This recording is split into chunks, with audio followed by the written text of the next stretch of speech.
बिहार के समाजवादी जगत को नए साल में बहुत बड़ा झटका लगा है। 12 जनवरी 2023 की देर रात को जब पूरा बिहार भीषण शीतलहरी की चपेट में ठिठुर रहा था और लोग सो रहे थे, तो गुरुग्राम में सियासत के बहुत बड़े धुरंधर अंतिम सांस ले रहे थे। जी, हम बात कर रहे हैं शरद यादव की। आजादी के ठीक 1.5 महीने पहले 1 जुलाई 1947 को जन्म लेने वाले शरद यादव का निधन हो गया। उनकी बेटी सुभाषिनी ने अपने ट्वीट में लिखा, पापा नहीं रहे। उनके निधन पर बिहार ही नहीं बल्कि देश का सियासी गलियारा शोक में डूब गया। ऐसे में 5 PM के 5 का तड़का में दिवंगत शरद यादव के बारे में बताएंगे, लेकिन इसके पहले बताते हैं कि प्रधानमंत्री नरेंद्र मोदी ने अपने शोक संदेश में क्या लिखा है। वे लिखते हैं, pained by the passing away of Sri Sharad Yadav ji. In his long years in public life, he distinguished himself as MP and minister. He was greatly inspired by Dr. Lohiya's ideals. I will always cherish our interactions. Condolences to his family and admirers. Om Shanti. इसी तरह बिहार के मुख्यमंत्री नीतीश कुमार ने लिखा, शरद यादव जी से मेरा गहरा संबंध रहा है। मैं उनके निधन से स्तब्ध और मर्माहत हूँ। और आपको ये सुनाते हैं कि आधी रात में सिंगापुर के अस्पताल से लालू यादव क्या बोल रहे हैं। शरद यादव जी बड़े भाई का मृत्यु का खबर सुन करके मैं काफ़ी विचलित हुआ हूँ, काफ़ी दुखी हूँ और काफ़ी आघात लगा है। शरद यादव जी, माननीय मुलायम सिंह यादव जी और नीतीश कुमार जी और बहुत सारे नेता, सब लोग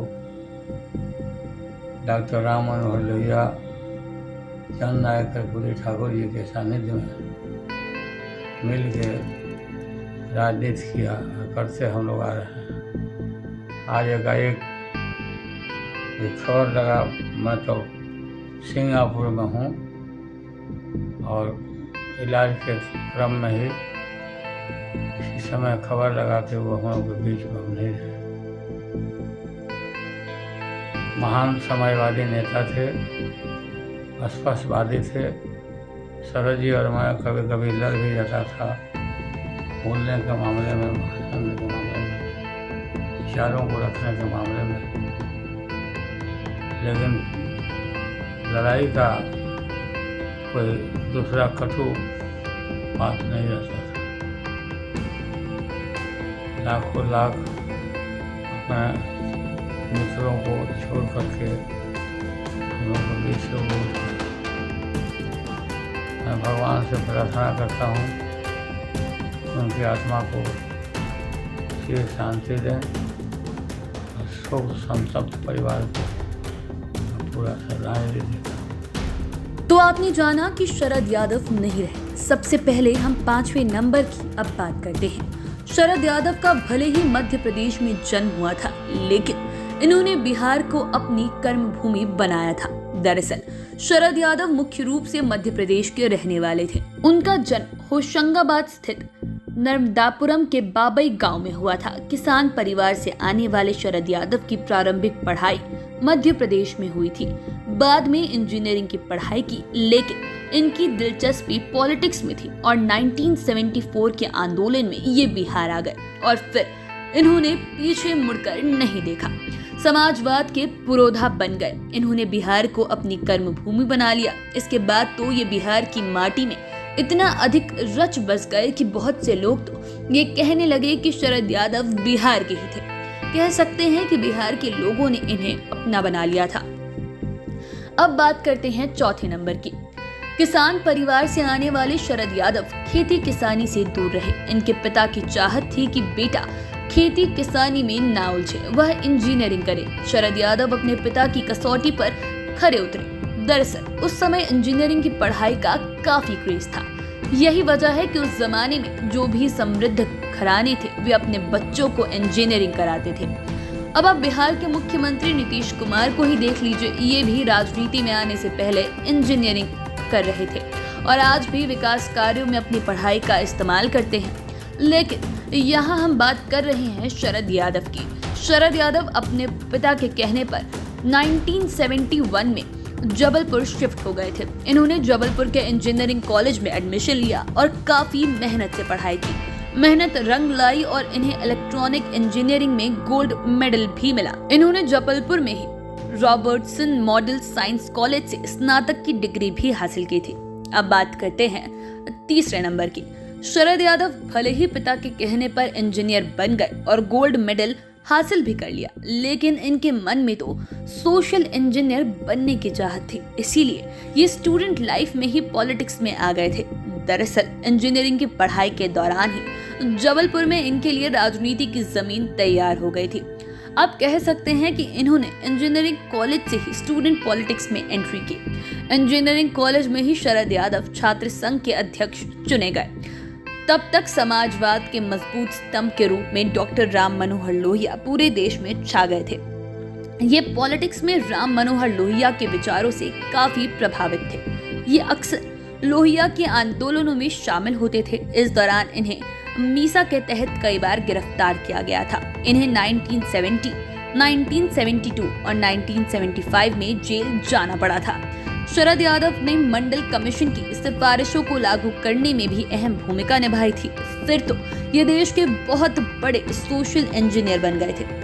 अब बात करते हैं दूसरे नंबर की। किसान परिवार से आने के बाद भी ये खेती से दूर रहे, लेकिन ये हमेशा समृद्ध किसान की तरह रहते थे। खास बात कि आम नेता की तरह कुर्ता पाजामा नहीं पहनते थे, बल्कि ये आमतौर पर हमेशा धोती कुर्ता पहना करते थे और बिहारी गमछा अपने पास ही रखते थे और समाजवाद के बड़े चेहरों में शामिल थे। इन्होंने ही 1998 में जनता दल यूनाइटेड पार्टी यानी जेडीयू बनाई थी।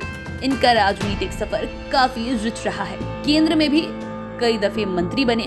ये लोकसभा के साथ ही राज्यसभा के भी सदस्य रहे थे। साल 2004 में शरद यादव दूसरी बार राज्यसभा पहुंचे। इससे पहले ये 1999 में वाजपेयी सरकार में केंद्रीय नागरिक उड्डयन मंत्री और सितंबर 2001 से 30 जून 2002 तक केंद्रीय श्रम मंत्री भी बने। इसी तरह 1 जुलाई 2002 से 15 मई 2004 तक शरद यादव केंद्रीय उपभोक्ता मामले मंत्री, खाद्य और सार्वजनिक वितरण मंत्री भी बनाए गए।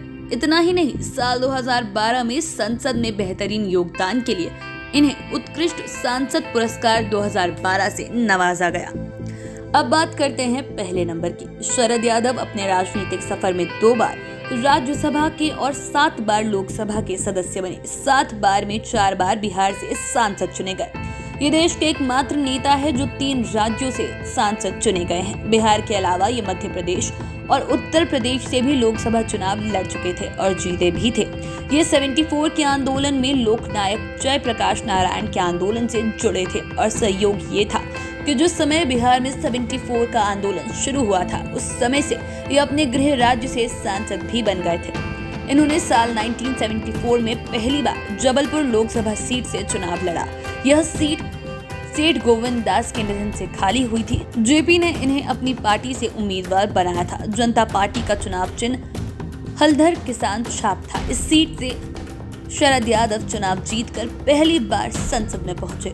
इसके बाद साल 1977 में भी शरद यादव इसी सीट से सांसद चुने गए। इस सफलता के बाद इन्हें युवा जनता दल का अध्यक्ष बनाया गया। 1989 में ये उत्तर प्रदेश की बदायूं लोकसभा सीट से सांसद बने। फिर 1991 में ये बिहार की ओर मूव कर गए। इसके बाद 1991 से 2009 तक बिहार के मधेपुरा से सांसद चुने गए। हालांकि साल 2014 के चुनाव में ये यहाँ से हार गए। इन्हें कोई और नहीं बल्कि आरजेडी के टिकट पर चुनाव लड़ रहे पप्पू यादव ने हराया था। लेकिन रोचक ये रहा कि 1999 में लोकसभा चुनाव में शरद यादव ने मधेपुरा से लालू यादव को ही हरा दिया था। उस लड़ाई को कवरेज करने के लिए देश भर के पत्रकार मधेपुरा आ गए थे। हालांकि वर्तमान में शरद यादव ने अपनी पार्टी को आरजेडी में विलय कर लिया और वे लालू के साथ आ गए थे।